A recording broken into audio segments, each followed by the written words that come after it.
जैसे जैसे हम बजट की तरफ बढ़ रहे हैं, इन्वेस्टर का फोकस उन शेयर पर है जिन्हें बजट 2024 से बेनिफिट मिल सकता है और साथ में पीएसयू स्टॉक पर तो ऑटोमेटिक हो जाएगा। और वहां पर कुछ ऐसे शेयर हैं जो इकोनॉमी चेंज में मददगार हो सकते हैं और सरकार भी कुछ कर रही है। तो क्या है डबल धमाका, वो समझने की कोशिश करते हैं। तो वहां पर हम दो पीएसयू कंपनी के बारे में जानेंगे जहां पर कुछ सरकार की तरफ से अनाउंसमेंट आई है। तो हम उस अनाउंसमेंट को समझने की कोशिश करेंगे, लेकिन कुछ भी बताने से पहले हम क्लियर बता देते हैं, कोई भी बाय सेल की एडवाइस नहीं है। सिर्फ स्टॉक क्या है, न्यूज क्या है, नजरिया क्या है, वो हम बताने की कोशिश करते हैं जिससे आप खुद के बॉस बन सकें, तो एक सही दिशा में कदम उठा सकेंगे। लेकिन किसी के कहे सुने में अगर आप बाय करेंगे तो कभी पैसा नहीं कमा सकते। तो सरकार की पॉलिसी से शुरू करते हैं और तब शेयर पर जाएंगे, लेकिन उससे पहले पहली बार आए हैं तो चैनल को सब्सक्राइब कर लीजिएगा और ये प्रीमियम मेंबरशिप आप ज्वाइन कर सकते हैं। Weekly video, live market learning, बहुत कुछ मिलती है। 799 रुपए का प्लान है। और आप लोग कहते हो कि डेली स्टॉक मार्केट न्यूज नहीं मिलती है, तो लर्न विद मुकुल अग्रवाल पर डेली स्टॉक मार्केट न्यूज की वीडियो अपलोड होती है, ज्वाइन कर सकते हैं, लिंक डिस्क्रिप्शन में है। और म्यूचुअल फंड और फाइनेंशियल नॉलेज के लिए फिनोविंग्स का चैनल का लिंक डिस्क्रिप्शन में है। तो दोनों लिंक आपको डिस्क्रिप्शन में मिल जाएंगे, जिसको आप ज्वाइन कर सकते हैं। तो सरकार की पॉलिसी को देखें तो सबसे ज्यादा चेंज या रिफॉर्म दो मेजर सेक्टर में होने की उम्मीद है। पहला है रिन्यूएबल एनर्जी और दूसरा है अफोर्डेबल हाउसिंग। अब इसमें पीएसयू कंपनी तो कई सारी है, लेकिन जैसा कि हमने डबल धमाका वाली बात की, तो वहां पर हम दो कंपनी की बात करेंगे जिससे न्यूज से रिलेट करती है। उसमें है इडा और दूसरा है हुडको। तो पहले सेक्टर स्पेसिफिक चीजों को समझ लेते हैं, उसके बाद स्टॉक में क्या और चेंज होने वाला है उसकी बात करेंगे। तो रिन्यूएबल और हाउसिंग इंफ्रा के बारे में हम कई बार बात करते आए हैं, इसलिए आज ज्यादा डीप में नहीं जाएंगे, क्योंकि मैं बार बार कहता हूं पुरानी वीडियो देखोगे तो आपको समझ में आ जाएगा। बट क्विकली शॉर्ट स्वीट क्या ग्रोथ स्टेटस है उसको देखने की कोशिश करते हैं। चलते हैं पीपीटी पर, जहां हमने आपके लिए डेटा को कलेक्ट किया है। तो ये रिन्यूएबल सेक्टर का ग्रोथ है आपके सामने।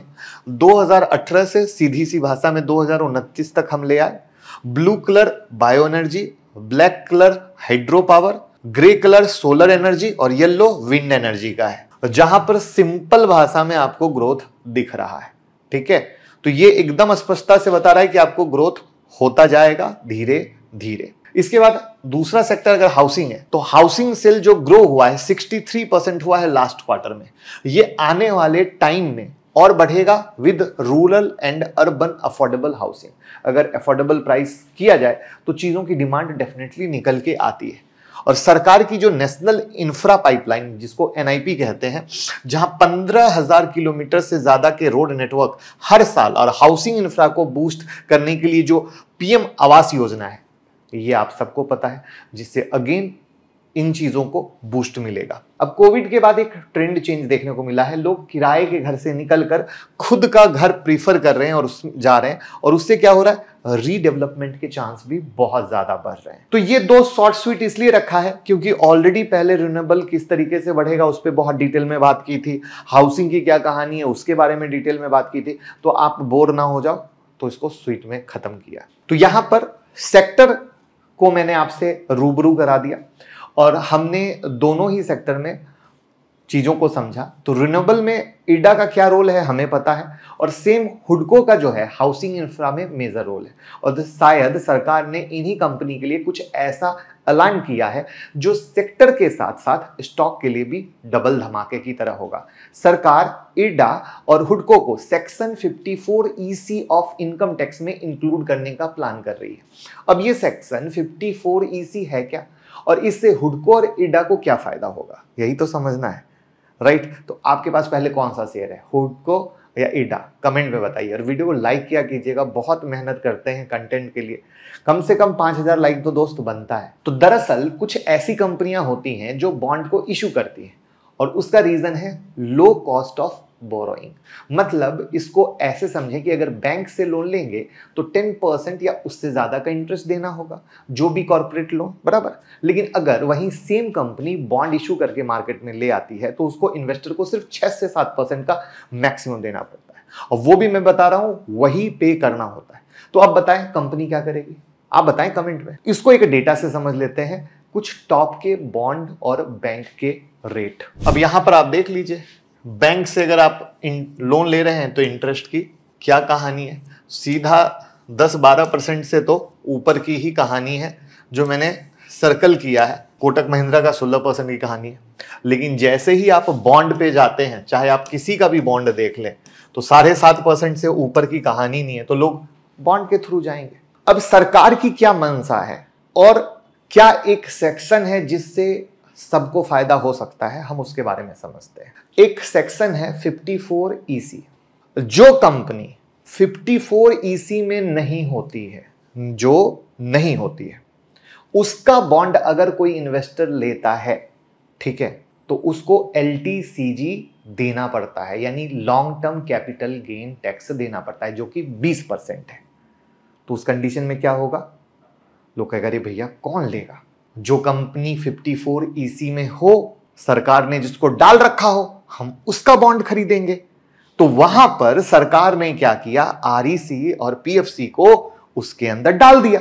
तो लोग अब इसके बॉन्ड को प्रीफर करने लग गए, कंपनियां इसके बॉन्ड को प्रीफर करने लग गई। बराबर सिंपल। तो आप REC और PFC का गेन देख रहे हो। अब यही कुछ कहानी निकल के आ रही है कि सरकार सोच रही है कि IRDA और हुडको को हम 54EC के अंदर लाएं, और उसके अंदर अगर आ गया तो जो उनके बॉन्ड हैं उस पर LTCG नहीं लगेगा। तो ये एक सुपर सॉलिड धमाका होगा। क्यों सुपर सॉलिड धमाका होगा? कंपनी वो जहां पे फ्यूचरिस्टिक सरकार की जो सोच वैसा काम, तभी आपने ग्रोथ देखा। अब वहां पे सरकार जिस तरीके से REC और PFC में किया वही करेगा, तो वो एक और अनदर रास्ता खुलेगा। इसीलिए वीडियो की शुरुआत से बोल रहे थे डबल धमाका वाली बात। अब कंपनी के लिए फंड रेज करना भी आसान हो जाएगा। जब पब्लिक को LTCG देना नहीं पड़ेगा तो वो ज्यादा से ज्यादा यहां इन्वेस्ट करेगी।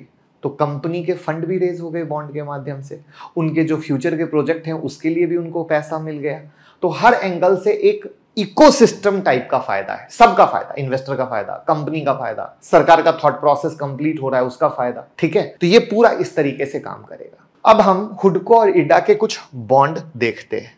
समझाने का तरीका अच्छा लगा हो तो बताइएगा, क्योंकि आप बताएंगे तभी हम समझ पाएंगे कि मेरी बात आप तक पहुंच पाई है। तो वहां पर अगर हम देखते हैं तो ये हुडको का है, ये हुडको का है, और ये हुडको का है, और ये IRDA का है, IRDA का है, और IRDA का है। तो अभी अगर ये लेते हैं तो यहां पर आप टैक्स दे रहे हो, राइट, तो आपका इंटरेस्ट कम जाएगा ना। लेकिन अगर सरकार ने ये कर दिया तो आप इनके बॉन्ड लोगे तो वहां पे क्या होगा, आपको वो इंटरेस्ट बच जाएगा। तो ये है एक एडिशनल बेनिफिट की कहानी। जब हम इन्वेस्ट करते हैं तो इस तरह के सारे पॉइंट कलेक्टिवली पता होने जरूरी हैं, बट उससे ज्यादा इंपॉर्टेंट पॉइंट बस याद रखिएगा, जो जहां पे इन्वेस्टर नहीं कमा पाता है। उसको लगता है जब मैंने लिया तो सिर्फ मार्केट ऊपर जाना चाहिए, कभी ऐसा नहीं होता है। मार्केट कभी भी ऐसे ऊपर जाता है और आपका खून पीता हुआ ऊपर जाता है। अब आप देख लो कितनी बार गिरा है, लेकिन अल्टीमेट गया ऊपर है। अब ये जितनी बार भी नीचे गया है, ये होनी चाहिए आपके अंदर की क्षमता और विश्वास की मैं कहां लगा रहा हूं। इसलिए मैंने वीडियो के शुरू में क्या बोला कि हम कोई बाय सेल एडवाइस नहीं दे रहे। आपका थॉट प्रोसेस होना चाहिए, आपका विचार होना चाहिए, आपकी सोच होनी चाहिए। और पता है एक चीज और बता दूं, जब भी कोई शेयर लेते हो, पता है लोग सारे पैसे 1-2 शेयर में लगा देते। एक डाइवर्सिफाइड पोर्टफोलियो बनाइए जिसमें सब कुछ हो अलग अलग, जिससे कभी कोई सेक्टर चल रहा है, कभी कोई नहीं चल रहा है, आपको कोई तकलीफ नहीं। और विजन होना चाहिए 5 साल का, और कोई कर्ज लेकर पैसा ना लगाइए। जो आपके पास स्पेयर पैसा हो, जिसकी कोई जरूरत नहीं हो अगले 5 साल तक, उस तरीके से जब पैसा लगाता है तभी कोई इन्वेस्टर पैसा कमा पाता है। तो बस वीडियो को शेयर कीजिए, प्यार दीजिए, मोहब्बत दीजिए और फॉलो करते रहिए। Thank you.